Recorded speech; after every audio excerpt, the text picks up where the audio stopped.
Hello everyone, Radhe Radhe. आज के इस वीडियो में मैं आपको रिवाइज करवाने वाला हूँ सीए फाइनल एसएफएम का chapter mergers acquisitions and restructuring. ये न्यू कोर्स और ओल्ड कोर्स दोनों स्टूडेंट्स के लिए रेलिवेंट है। इस वीडियो में मैं आपको पूरा एग्जाम ओरिएंटेड जितने भी कंसेप्ट है सबका रिवीजन करवा दूंगा। इसके बाद आपके सारे क्वेश्चंस ऑटोमेटिकली सॉल्व हो जाएंगे। और अब अपन इस वीडियो को स्टार्ट करते हैं, रिवीजन करना स्टार्ट करते हैं। देखो, सबसे पहले समझते हैं मर्जर्स एक्विजिशंस एंड रीस्ट्रक्चरिंग। इस चैप्टर में आप सीखते क्या हो? मर्जर्स एक्विजिशंस की अकाउंटिंग आप अकाउंटिंग एफआर के अंदर पढ़ लेते हो, पूरी इंटरमीडिएट में आपने पढ़ी होगी। इंटरनल रिकंस्ट्रक्शन की भी अकाउंटिंग वहाँ पढ़ी होगी। पर यहाँ पे एसएफएम में आप क्या सीखने वाले हो कि जो मर्जर एक्विजिशन होगा वो कैसे होगा। यानी वहाँ पे तो मर्जर हो जाता है, उसके बाद का काम आप एफआर में करते हो, लेकिन मर्जर होने से पहले का जो सारा काम है वो आप एसएफएम में सीखने वाले हो। यानी प्री डील सारा काम यहाँ होगा, पोस्ट डील सारा काम एफआर में आप सीखते हो। तो प्री डील में सीए की रिक्वायरमेंट कहाँ होती है? क्या मर्जर सीए करवाते हैं? सीए नहीं करवाते हैं, ये मैं आपको बता देता हूँ।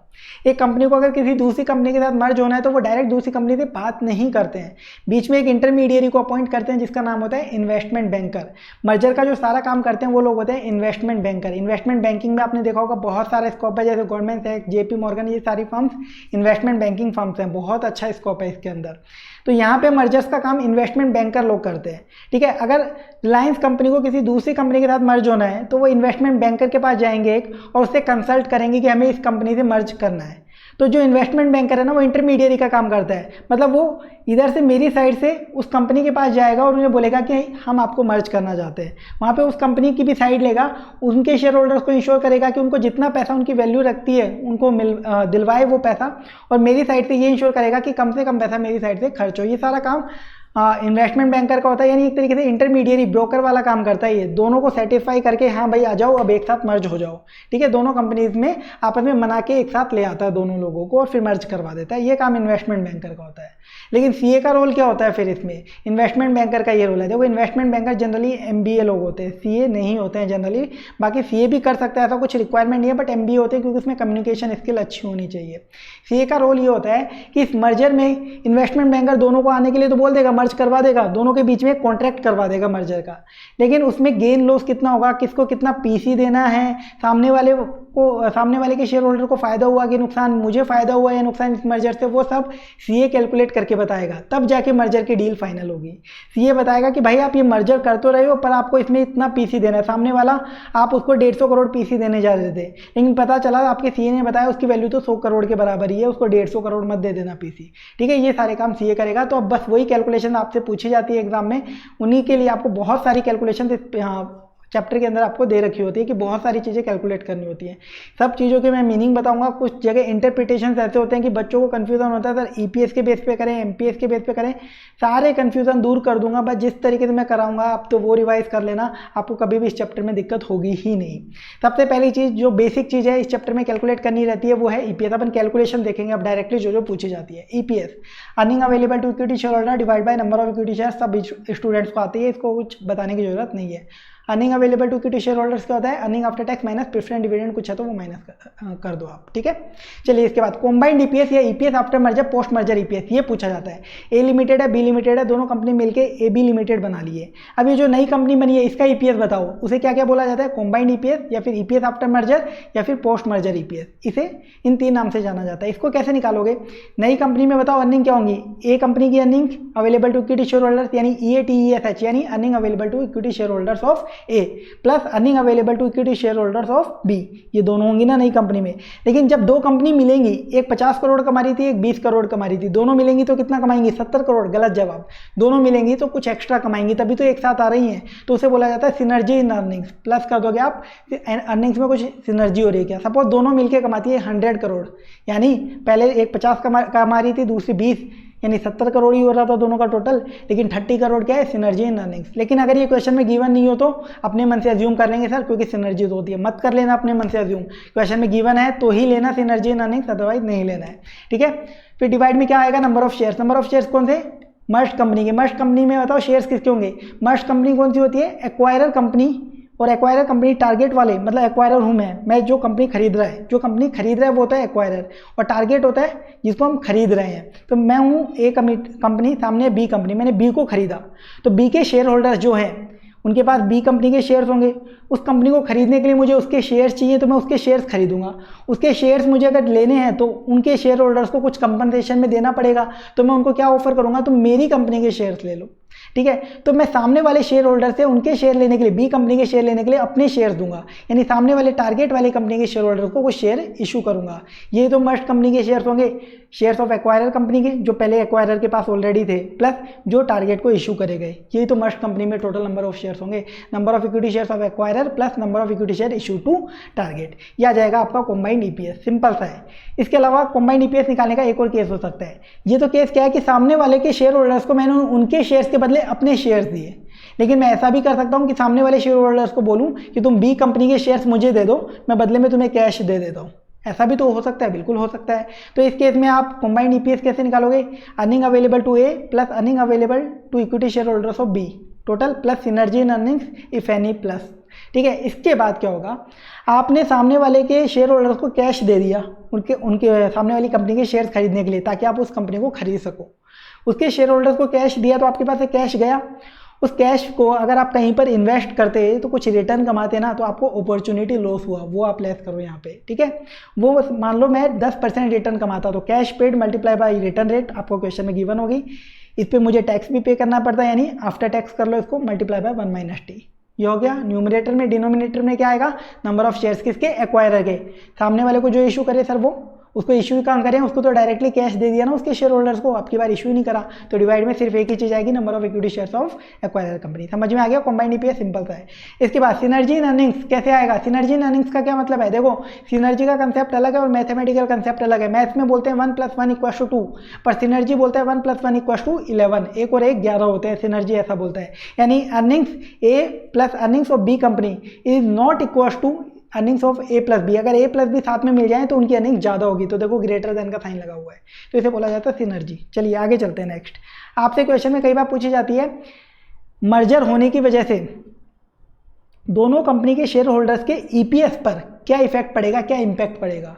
तो सर ये कैलकुलेशन कब करी जाती है, मर्जर होने के बाद या मर्जर होने से पहले। सर जितनी भी कैलकुलेशन इस चैप्टर में अपन देखने वाले हैं ना, सारी मर्जर होने से पहले करी जाती है। अरे मर्जर होने के बाद तो पूरा काम हो गया भाई, वो लड़की की विदाई हो गई, वो घर चली गई, अब उसको वापस नहीं ला सकते, ठीक है, मतलब डाइवोर्स ही होगा अब, ठीक है, वो वाली चीज़ होगी। तो मर्जर होने के बाद कुछ नहीं, अब वो चाहे दूसरी कंपनी बर्बाद हो, उसके शेयर होल्डर रोड पे आ गए हो, उससे हमें कोई लेना देना नहीं है।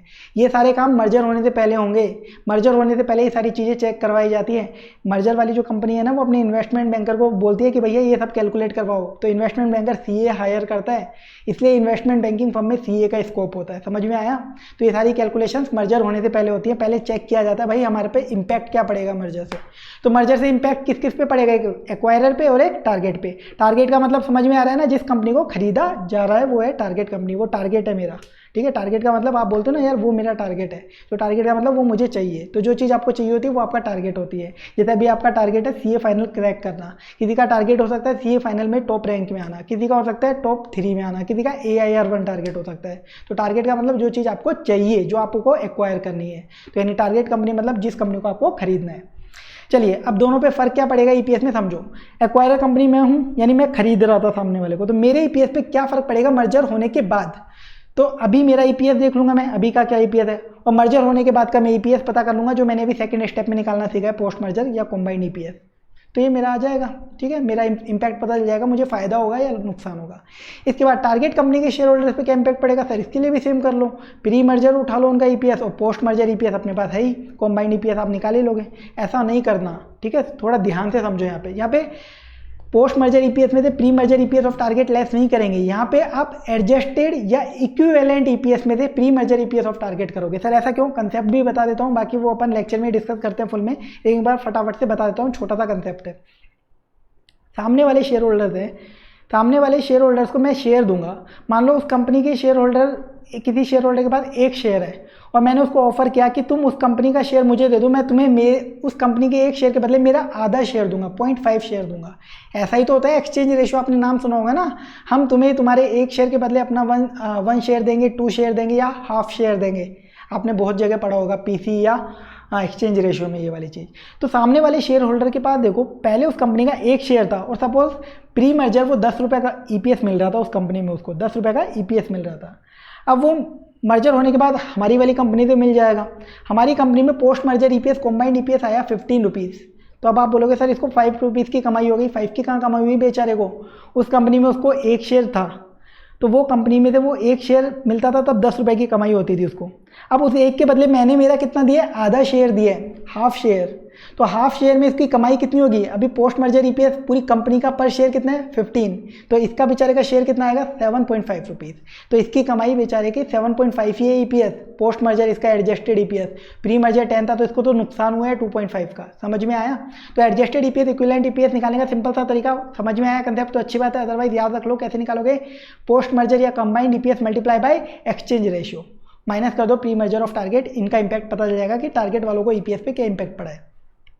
अब समझो एक्सचेंज रेशियो, जिसके बारे में भी अपन ने डिस्कशन किया। क्या होता है ये एक्सचेंज रेशियो? इसे एक्सचेंज रेशियो भी और स्वैप रेशियो भी बोला जाता है। इसका मतलब क्या है कि सामने वाले के शेयर होल्डर्स के शेयर्स लेने के बदले एक्वायरर कंपनी अपने कितने शेयर्स इशू करेगी। सामने वाले के शेयर होल्डर्स को एक्वायरर कंपनी अपने कितने शेयर्स इशू करेगी उसके शेयर होल्डर्स को, ठीक है। तो अगर एक्सचेंज रेशियो आपको गिवन है 3:2, इसको आप इंटरप्रेट कैसे करोगे? सबसे पहली चीज़ तो यही है, आधे बच्चे तो यही क्वेश्चन को गलत कर देते हैं कि इंटरप्रेट ही गलत कर लेते हैं। 3:2 एक्सचेंज रेशियो बोला, इसका क्या मतलब है? 3:4:2। इसको रीड कैसे करोगे? 3:4:2, यानी सामने वाले के 2 शेयर के बदले, सामने वाले के 2 शेयर्स के बदले मैं अपने 3 शेयर दूंगा। सामने वाले के 2 शेयर्स के बदले मैं अपने 3 शेयर दूंगा। और 1:2 का क्या मतलब है? सामने वाले के 2 शेयर्स के बदले मैं अपना 1 शेयर दूंगा। क्लियर? तो ये हो गया आपका एक्सचेंज रेशियो। एक्सचेंज रेशियो निकालोगे कैसे? एक्सचेंज रेशियो निकालने की एक सिंपल सी मैथमेटिकल फॉर्मुलेशन है, इक्वेशन है। वो क्या है? Relevant factor of target company divide by relevant factor of acquirer company. Target company का कुछ फैक्टर आपको रखना पड़ेगा न्यूमरेटर में और एक्वायरर कंपनी का फैक्टर रखना पड़ेगा डिनोमिनेटर में। सर ये फैक्टर क्या होता है? ये फैक्टर में आपको वो चीज़ रखनी है जो चीज़ टारगेट कंपनी मेंटेन करना चाहती है। टारगेट कंपनी वालों ने बोला देखो मैं ए लिमिटेड हूँ, मैंने बोला बी को भाई बी तुम मुझे बिक जाओ, मैं तुम्हें खरीदना चाहता हूँ। मैंने बी वालों को बोला मैं तुम्हें खरीदना चाहता हूँ। बी वालों ने बोला अच्छा हम बिक तो जाएंगे लेकिन हम चाहते हैं कि हमारे शेयर होल्डर को पहले एक शेयर पे 10 रुपये का ईपीएस मिल रहा है, हम चाहते हैं कि मर्जर होने के बाद भी उनको 10 रुपये का ईपीएस मिले, ठीक है, उनके ईपीएस पर कोई भी इंपैक्ट ना पड़े। यानी टारगेट कंपनी क्या मेंटेन करना चाहती है? अपना ईपीएस। तो आप इस केस में कैसे निकालोगे exchange ratio? Target EPS of target divided by EPS of acquirer. और टारगेट वालों ने बोला हमें हमारी मार्केट प्राइस मेंटेन करनी है, यानी मेरे शेयर होल्डर्स की मर्जर से पहले मार्केट प्राइस है 100 रुपये पर शेयर और आपके साथ मर्ज होने के बाद हमें एटलीस्ट वो मार्केट प्राइस मेंटेन करनी है जो हमारी प्री मर्जर है। तो अब ये मेंटेन करने के लिए एक्सचेंज रेशियो क्या होगा? Market price of target divided by market price of acquirer. तो ऐसे एक्सचेंज रेशियो निकाल लोगे। अब इसी के बेस पर देखो मैंने कुछ कैलकुलेशन जो आपसे क्वेश्चन में पूछी जाती है वो यहाँ पे नोट करिए है। आपको बोला जाएगा calculation of exchange ratio if share holders of target company is at no loss. कभी भी स्टूडेंट्स को बस सबसे ज़्यादा दिक्कत आती है इन्हीं वर्डिंग्स में आती है कि ऐसे क्या पूछना चाह रहा है। टारगेट कंपनी के शेयर होल्डर्स को नुकसान नहीं हो वो वाला एक्सचेंज रेशियो बताओ। अरे नुकसान नहीं हो समझ में आया, लेकिन किस चीज़ का नुकसान? अर्निंग्स में नुकसान या मार्केट प्राइस में नुकसान? तो उसके लिए आपको क्वेश्चन में मेंशन होगा कि टारगेट कंपनी अपना ईपीएस मेंटेन करना चाहती है, अभी बताया कैसे निकलेगा, और मार्केट प्राइस मेंटेन करना चाहती है तो कैसे निकलेगा, ठीक है। तो target company is at no loss, अगर ये वर्डिंग लिखी है तो आपको एक्सचेंज रेशियो कैसे निकालना है? ईपीएस वाले केस में ऐसे और एमपीएस वाले केस में ऐसे। इसके बाद ये तो हो गया टारगेट कंपनी के पॉइंट ऑफ व्यू से हमने सोच लिया कि भाई वो अपना मेंटेन करना चाहते हैं। कभी कभी एक्वायरर ए लिमिटेड भी बोलेगा यार तुम मेंटेन करना चाहते हो, मैं नहीं चाहता कि मेंटेन करना। तो ए लिमिटेड ने बोला कि हम हमारा सेम ईपीएस मेंटेन करना चाहते हैं जो प्री मर्जर है। पोस्ट मर्जर ए लिमिटेड के जितने भी शेयर होल्डर्स हैं उनको प्री मर्जर जो ईपीएस मिल रहा था उतना ही मिले, उनके ईपीएस पे कोई इंपैक्ट ना आए। तो ऐसा करने के लिए हम कितने शेयर इशू करें सामने वाले को कि ऐसा हो कि मर्जर होने के बाद एक्वायर कंपनी के शेयर होल्डर्स को जो पहले ईपीएस मिल रहा था उतना ही मिले, ठीक है, इनके ईपीएस में कोई इंपैक्ट नहीं है। वो कैसे निकालोगे? सिंपल सा है, बिल्कुल लॉजिकल है। आप earning available to equity share holders of A ले लो, earning available to equity share holders of B ले लो, प्लस सिनर्जी इन अर्निंग्स कर दो, ठीक है। इसको divide by number of shares in merged company कर देते थे तो क्या आ जाता था? Combined EPS. अब हमें कॉम्बाइंड ईपीएस कितना मेंटेन करना है? कॉम्बाइंड ईपीएस हमें कितना मेंटेन करना है? एक्वायरर कंपनी का प्री मर्जर वाला। तो आप क्या करोगे? इस फॉर्मूला को ही छेड़ दिया हमने, जो इधर कॉम्बाइंड ईपीएस आ रहा था उसको मैंने इधर ट्रांसफर किया और इधर क्या आ रहा था? Number of shares of merged company, वो सामने ट्रांसफर कर दिया। तो इससे क्या आ जाएगा? Total shares of merged company निकालने हैं आपको अगर एक्वायरर कंपनी अपना सेम ईपीएस मेंटेन करना चाहती है। कैसे निकलेगा? Earning to available to A, earning available to B plus synergy divided by EPS of acquirer company, ठीक है। तो इससे क्या आ जाएगा कि जो मर्ज कंपनी है उसमें कितने नंबर ऑफ शेयर होने चाहिए, आपको ये पता चल जाएगा कि मर्ज कंपनी में इतने नंबर ऑफ शेयर होंगे ना, तो जो एक्वायर कंपनी है इनके शेयर होल्डर का ईपीएस सेम ही रहेगा फिर। तो हमें आप पता चल गया मर्ज कंपनी में कितने शेयर होने चाहिए। इसमें से अगर हम एक्वायरर कंपनी के खुद के शेयर होल्डर के जो अभी शेयर है वो माइनस कर दें तो रिमेनिंग शेयर्स का क्या मतलब है, इतने शेयर सामने वाले को इशू कर दो, ठीक है। तो आपको पता चल जाएगा number of share issue to target company, ये आ गया स्टेप 2 में। स्टेप 3 में एक्सचेंज रेशियो बता दो, number of share issue to target पता चल गया, डिवाइड बाई उनके एग्जिस्टिंग शेयर कितने हैं वो डिनोमिनेटर में रख दो, एक्सचेंज रेशियो आ गया। क्लियर। चलिए इसके बाद एक और चीज़ पूछी जाती है कई बार आपसे, एक्सचेंज रेशियो बताओ अगर acquirer company same market price maintain करना चाहती है। एक्वायरर कंपनी, मैं एक्वायरर हूँ, मैंने बोला टारगेट वालों को देखो हम टारगेट वाले मेरे पास आए, बी लिमिटेड मेरे पास आई, बोली कि आप हमसे मर्ज हो जाओ, यानी आप मुझे खरीद लो। बी ने मुझे ऑफर किया कि आप मुझे खरीद लो, यानी मैं बी को खरीदने वाला हूँ। लेकिन मैंने बोला मेरी कंडीशन है, मेरे शेयर होल्डर को मैं चाहता हूँ कि जो एमपीएस बिफोर मर्जर मिल रही है वही एमपीएस आफ्टर मर्जर मिले। तो ये कैसे पॉसिबल है, सेम वैसे ही दिमाग लगाओ आप।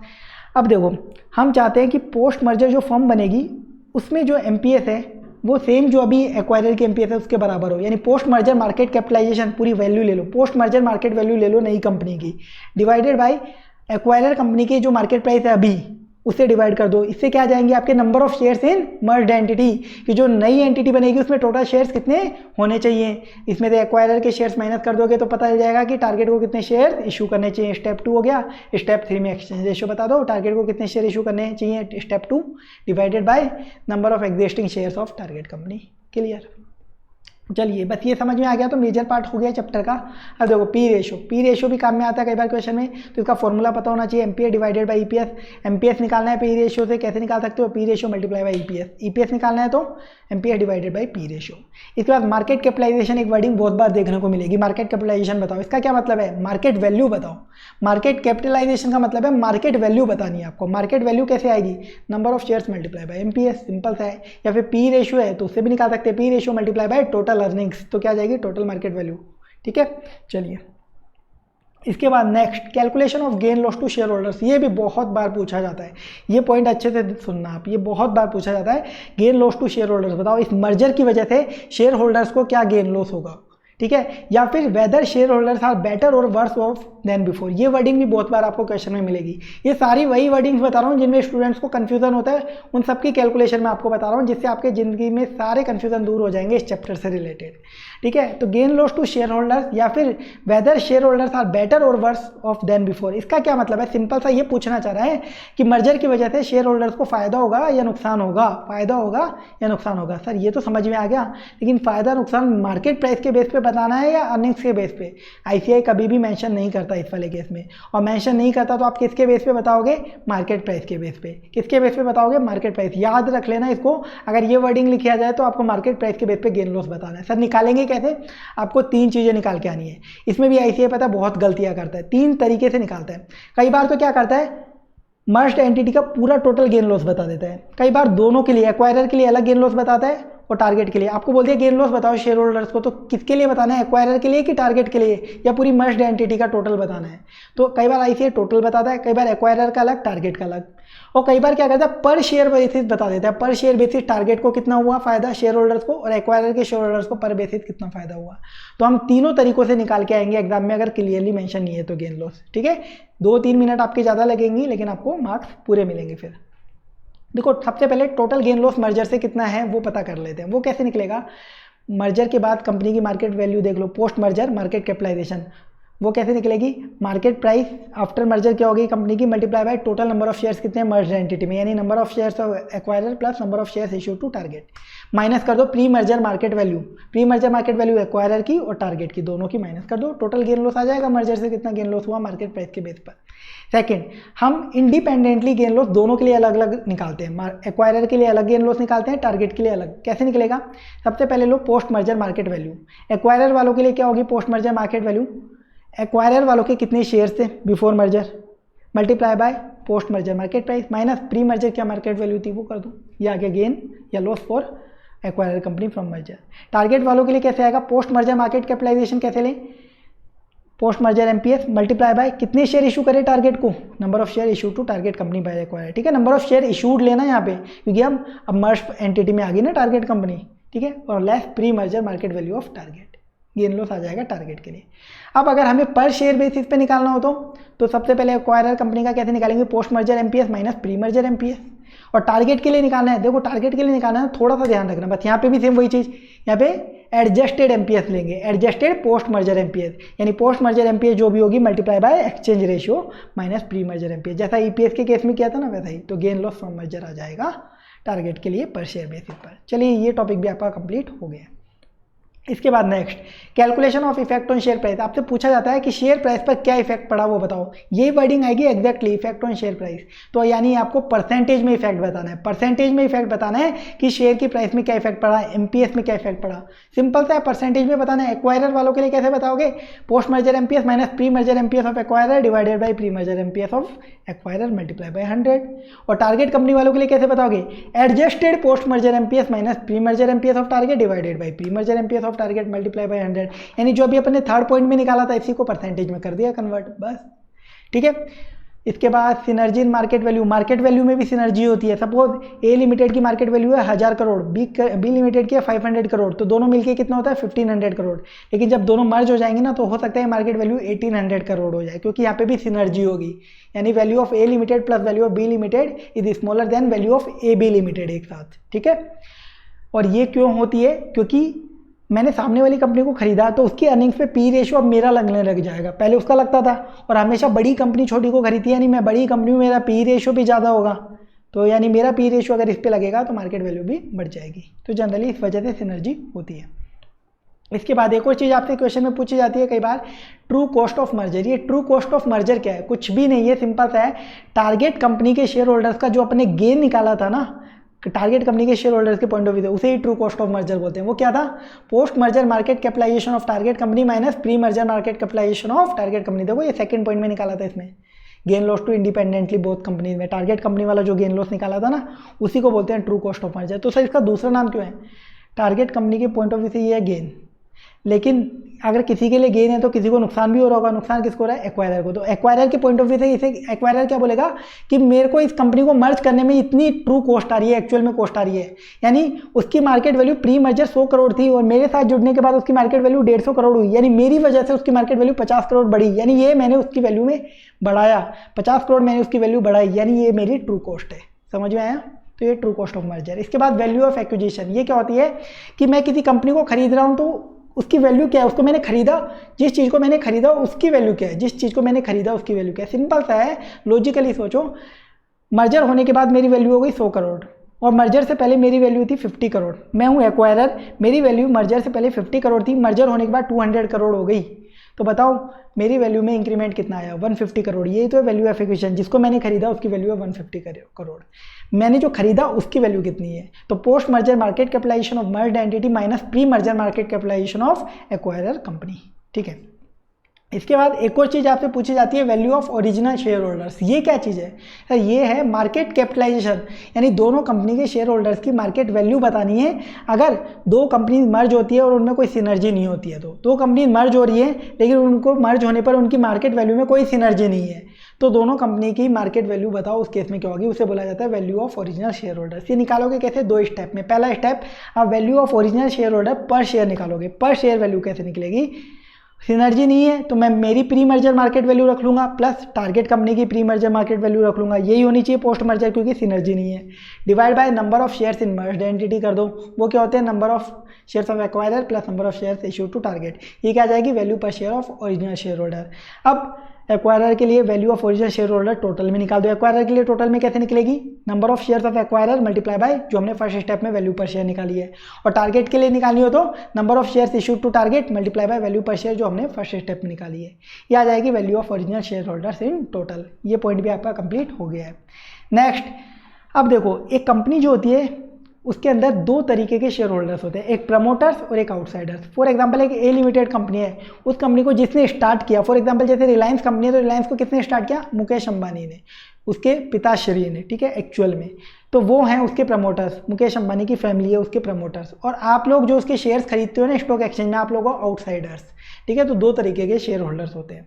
तो अगर कंपनी की प्रमोटर्स की होल्डिंग पूछी जाए, एक कंपनी में प्रमोटर्स की होल्डिंग कितनी है वो बताओ, सिंपल सा है, shares of promoters divide by total number of shares in company multiply by 100।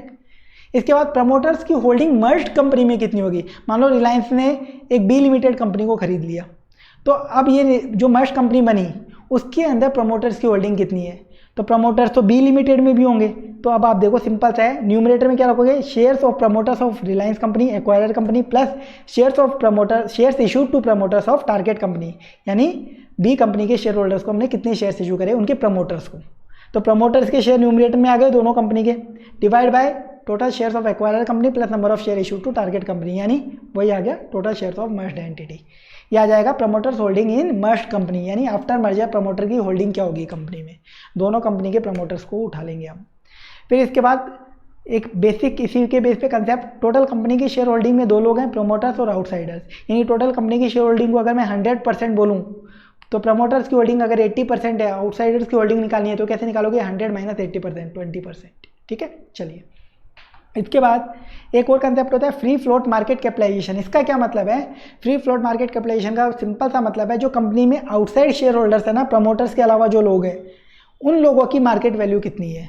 तो MPS मार्केट प्राइस पर share multiply by outside share holders के पास कितने शेयर्स हैं वो मल्टीप्लाई कर दो, आगे सिंपल सी चीज़ है। देन नेक्स्ट बुक वैल्यू या इक्विटी फंड्स, इन दोनों का एक ही मतलब होता है, बुक वैल्यू या फिर इक्विटी फंड्स आपसे निकालने को बोला जाए तो लाइबिलिटी साइड से भी निकाल सकते हो, असेट साइड से भी। कैसे निकलेगा, लाइबिलिटी साइड से equity share capital plus reserve and surplus, बस ये निकल गया।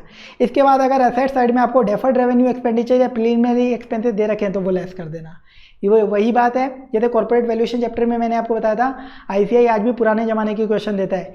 आज ये चीज़ें नहीं होती हैं, deferred revenue expenditure preliminary expense asset side में पहले हुआ करते थे, लेकिन आज भी एग्जाम में ऐसे क्वेश्चन आते हैं। तो अगर असेट साइड में ऐसी कुछ चीज़ दिखे वो लेस कर देना, ठीक है। ये आ जाएगी book value equity funds. Asset side से आपको ये चीज़ निकालनी हो तो कैसे निकालोगे, टोटल असेट ले लो, अगर कोई डेफर्ड रेवेन्यू एक्सपेंडिचर या प्रीलिमिनरी एक्सपेंस है उसको एक्सक्लूड कर देना, उसको मत लेना, माइनस आउटसाइडर्स की टोटल लाइबिलिटीज लेस कर दो, तो आपका क्या बचेगा, इक्विटी और रिजर्व एंड सरप्लस ही बचेगा, वही बुक वैल्यू। बुक वैल्यू पर शेयर निकालनी हो तो अभी हमने बुक वैल्यू टोटल निकाल ली, divide by number of equity shares कर दो। ग्रोथ रेट कैसे निकलती है, ग्रोथ रेट निकलती है retention ratio multiply by return on equity या फिर रिटर्न ऑन इन्वेस्टमेंट, ठीक है। तो रिटेंशन रेशियो क्या होता है, 1 minus dividend pay out ratio. अब ROE रिटर्न ऑन इक्विटी कैसे निकालोगे, इक्विटी पर कितनी रिटर्न कमा रहे हैं, मतलब इक्विटी शेयर होल्डर्स पर कितनी रिटर्न हो रही है, तो EPS divided by BVPS। BVPS क्या रिप्रेजेंट कर रहा है, बुक वैल्यू पर इक्विटी शेयर, और EPS earning per equity share, तो EPS डिवाइडेड बाय BVPS क्या हो जाएगा, ROE। और टोटल में लेना चाहो तो टोटल में ले लो, टोटल EPS को क्या बोलोगे, टोटल अर्निंग्स, और टोटल BVPS को क्या बोलोगे, टोटल बुक वैल्यू। तो total earnings divided by total book value multiply by 100, ये भी रिटर्न ऑन इक्विटी है। इसके बाद next impact of financial restructuring, इस पे भी क्वेश्चन पूछा जाता है कि कंपनी फाइनेंशियल रीस्ट्रक्चरिंग करिए, ये होती क्या है, इंटरनल रिकंस्ट्रक्शन। कंपनी में मान लो बहुत सारे लॉसेज हो रहे हैं, कंपनी बंद होने की कगार पर है, कंपनी बंद होने वाली है, तो कंपनी ने अपने share holders, outsiders, liabilities holders सबको बुलाया और बोला देखो हम बंद होने वाले हैं, हमारी कंपनी बंद होने वाली है, बहुत हाल खराब हो गए हैं, कंपनी में बहुत ज़्यादा लॉसेज हो गए हैं। तो कंपनी ने बोला एक तरीका है कंपनी को बचाए जाने का कि आप लोग अपनी अपनी लाइबिलिटी में तो कुछ कम कर दो, किसी को 1 करोड़, अगर कंपनी किसी को 1 करोड़ देने हैं कंपनी को, तो कंपनी बोले यार तुम लोग है ना 70 लाख पे एग्री हो जाओ, 30 लाख तुम्हारे बचेंगे तो कंपनी के लॉसेज हम सेट ऑफ कर लेंगे। इसे ही बोला जाता है इंटरनल रिकंस्ट्रक्शन या फिर फाइनेंशियल रीस्ट्रक्चरिंग। तो इसमें गेन लॉस आपको निकालना होता है। तो इसमें क्या होगा, लाइबिलिटीज जो भी थी उनसे पैसा कम करवाया जाता है, तो रिडक्शन इन लाइबिलिटीज पेबल, ये फायदा हुआ आपको, ठीक है। इसके बाद कंपनी की कुछ असेट्स हैं जो बैलेंस शीट में आ रही है लेकिन वो अंडर वैल्यूड है, उनकी वैल्यू कम आ रही है जबकि ज़्यादा है, तो उनको रिवैल्यूएशन करके उनकी वैल्यू बढ़ाते हैं, वो भी कंपनी को गेन होगा। ऐड करो revaluation of under valued assets in balance sheet, ये 2 आपके प्रॉफिट आए। इसमें आप क्या करते हो, अपने जो भी लॉसेज है उनको सेट ऑफ करते हो, रेस करो right of debit balance of P&L, जिन्हें आप लॉसेज भी बोलोगे, या फिर कंपनी की कुछ फिक्टिशियस असेट्स हैं वो भी सेट ऑफ कर दो, जैसे कि preliminary expenses, cost of issue of debentures. ये पुराने जमाने में होता था, अब नहीं होता, मैंने बताया, लेकिन ICAI के क्वेश्चन में हो सकता है, आपको करना है। इसके बाद कंपनी की बैलेंस शीट में कोई असेट्स आ रही है जो ओवर वैल्यूड है, उनकी वैल्यू ज़्यादा दिख रही है बैलेंस शीट में लेकिन है कम, तो उनको आपको रिवैल्यू करके कम पे लाना है, तो उधर भी लॉस होगा, वो लॉस भी सेट ऑफ कर लो। Less revaluation of over valued assets in balance sheet, जो रिमेनिंग बैलेंस बचेगा वो क्या होगा, कैपिटल रिजर्व में चला जाएगा। आपने अकाउंट्स में इंटरमीडिएट में ये चीज़ पढ़ी होगी, इंटरनल रिकंस्ट्रक्शन चैप्टर में, ठीक है, वही चीज़ है। इसके बाद लास्ट टॉपिक क्या, मतलब इस पर कैलकुलेशन हो जाती है, calculation of equal annual installment. कई बार एक क्वेश्चन में आपको इक्वल एनुअल इंस्टॉलमेंट निकालनी पड़ेगी, ठीक है, यानी एक तरीके से EMI होती है मंथली इंस्टॉलमेंट, और ये है equal annual installment. For example आपने एक लोन लिया, उस लोन में आपको 5 ईयर्स में रिपेमेंट करना है। आपने लोन लिया था 5 लाख का, और हर साल आपको 1,10,000 का रिपेमेंट करना है 1,10,000 1,10,000 5 ईयर्स तक बस, और फिर आपका लोन खत्म हो जाएगा। यानी आपको बैंक वाले ने एक इक्वल इंस्टॉलमेंट बता दी कि इतनी इंस्टॉलमेंट आप 5 ईयर्स तक पे करो, लोन खत्म। तो इस इंस्टॉलमेंट में क्या क्या इंक्लूडेड है, प्रिंसिपल और इंटरेस्ट दोनों चीज़ें इंक्लूडेड है। तो अब ये इंस्टॉलमेंट क्वेश्चन में मिसिंग है, आपको लोन का अमाउंट गिवन है और इंटरेस्ट रेट गिवन है। क्या ये इंस्टॉलमेंट निकाली जा सकती है? बिल्कुल सिंपल है। जो फ्यूचर की 1,10,000 की इंस्टॉलमेंट है 10 ईयर्स 5 ईयर्स तक की, इसको पीवी करने के लिए पीवी कौन सी रेट से करोगे? इंटरेस्ट रेट से। तो इसको पीवी इंटरेस्ट रेट से करोगे ना, तो इसका अमाउंट पता है किसके बराबर आएगा? लोन अमाउंट के बराबर आएगा इसका अमाउंट। तो सिंपल सा तरीका, अगर मैं जो इक्वल एनुअल इंस्टॉलमेंट है उसको अगर पीवी करता हूँ इंटरेस्ट रेट से फॉर दी एन्युटी पीरियड, तो वो किसके बराबर आता है? लोन अमाउंट के बराबर। तो मेरे को इक्वल एनुअल इंस्टॉलमेंट निकालनी है, तो मैं क्या कर सकता हूँ? Loan amount divided by PV F of interest rate for the loan period कर दूँ, तो इक्वल एनुअल इंस्टॉलमेंट मेरी निकल के आ जाएगी। आपने सीखा भी होगा, बहुत चीज़ें हैं, ये तो मतलब बेसिक कंसेप्ट है, ठीक है। इक्वल एनुअल इंस्टॉलमेंट का क्या मतलब है? It includes principal and interest amount both. इसी के साथ ये चैप्टर के सारे कंसेप्ट कंप्लीट हो गए हैं। अब आप इसके क्वेश्चंस कर लीजिएगा। अगर मेरा क्वेश्चन बैंक रेफर कर रहे हो तो उसके सारे क्वेश्चंस कर लेना, जिसमें आज तक के सारे क्वेश्चन है, SM, PM, RTP, past exams, MTP सब कुछ है। और अगर आप स्टडी मेट RTP कर रहे हो तो वो क्वेश्चन कर लेना, सब कुछ सेम ही है, सारे क्वेश्चन सॉल्व हो जाएंगे। तो आज के लिए बस इतना ही। Thank you so much. Radhe Radhe.